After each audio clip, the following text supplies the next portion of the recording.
Perkenalkan, nama saya Nurfidia Suse, NIM A41120082, jurusan Pendidikan Guru Pendidikan Anak Usia Dini kelas C, Universitas Tadulako. Video ini saya buat untuk memenuhi tugas ujian akhir semester saya, yakni bimbingan untuk anak usia dini dengan tema pengembangan pribadi konselor. Baik, di sini saya akan menjelaskan atau memaparkan bagaimana pengembangan pribadi konselor yang saya pahami. Pengertian pengembangan pribadi konselor itu sendiri yaitu seorang konselor tidak dilahirkan dan juga bukan karena pendidikan dan latihan profesionalnya semata-mata. Menjadi konselor berkembang melalui proses yang panjang, dimulai dengan mempelajari berbagai teori dan latihan serta berusaha belajar dari pengalaman praktek konselingnya. Menjadi konselor yang baik yaitu konselor yang efektif, perlu mengenal diri sendiri, mengenal klien, memahami maksud dan tujuan konseling, serta menguasai proses konseling. Kemudian masuk pada kepribadian konselor yang diharapkan. Kepribadian konselor adalah suatu hal yang sangat penting dalam konseling. Seorang konselor haruslah dewasa, ramah, dan bisa berempati.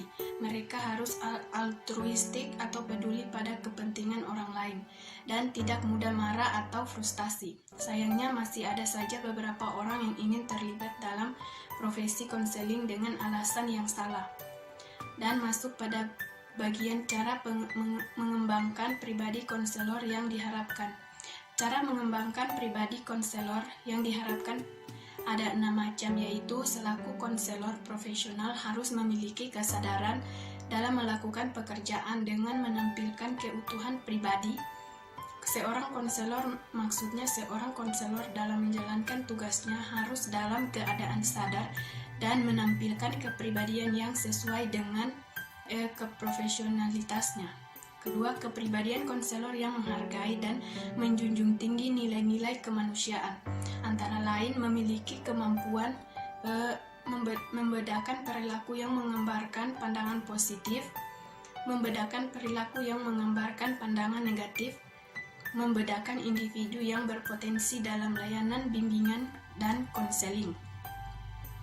Ketiga, konselor yang menjunjung tinggi harkat dan martabat manusia, antara lain memiliki kemampuan menerapkan perbedaan budaya yang berperspektif gender dalam pelayanan bimbingan dan konseling. Menerapkan perbedaan budaya yang berperspektif hak asasi manusia dalam pelayanan bimbingan dan konseling. Menerapkan perbedaan responsif perbedaan budaya konselor dengan konseling dalam pelayanan bimbingan dan konseling. Keempat, konselor yang menunjukkan integritas.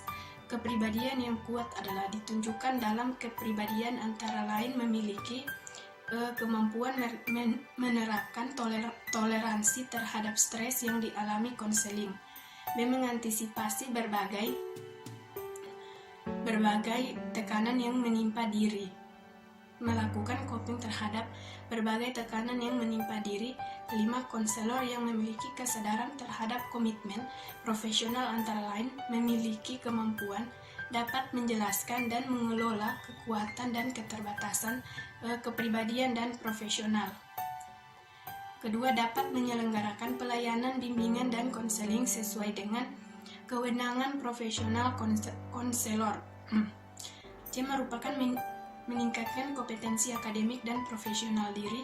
Komitmen profesional konselor terhadap komitmen etika profesional antara lain memiliki kemampuan melaksanakan referral sesuai dengan keperluan, mendahulukan kepentingan konseling daripada kepentingan pribadi konselor, menjaga kerahasiaan konseling. Dan yang terakhir, profil seorang konselor. Profil yang menampilkan ciri-ciri seorang konselor yang dikenal sejak lama. Tahun 1994, Graves telah menunjukkan bahwa seorang konselor hendaknya memiliki integritas dan vitalitas gesit dan terampil, memiliki kemampuan menilai dan memperkirakan secara tajam, standar personal yang tinggi, terlatih dan berpengalaman luas, melihat bahwa konselor perlu memiliki ciri-ciri objektif, menghormati anak, memahami dirinya sendiri, matang dalam menilai dan memperkirakan, mampu mendengar dan menyimpan rahasia, teguh dalam pendirian, mempunyai rasa humor, mampu mengkritik secara membangun, serta memiliki kepribadian yang matang dan terintegrasikan.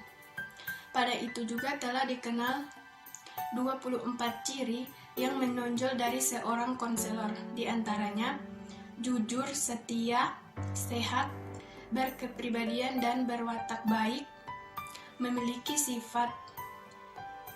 filsafat hidup yang mantap, serta memiliki sikap bahwa apa yang dilakukannya itu merupakan suatu hal yang harus dilakukannya.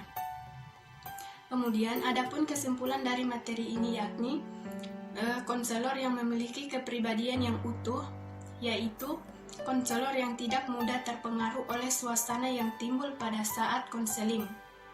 Konselor seperti ini adalah konselor yang dapat mengendalikan dirinya dari pengaruh suasana hati yang dialaminya sebagai konselor atau sebagai anggota keluarga atau masyarakat. Konselor juga harus mempunyai karakter untuk membentuk kepribadian yang dapat ditiru oleh orang lain, khususnya para siswa, membiasakan untuk mempunyai etika dan etiket yang bagus dalam kehidupan sehari-hari. Itulah materi yang bisa saya pahami mengenai pengembangan pribadi konselor. Wassalamualaikum warahmatullahi wabarakatuh.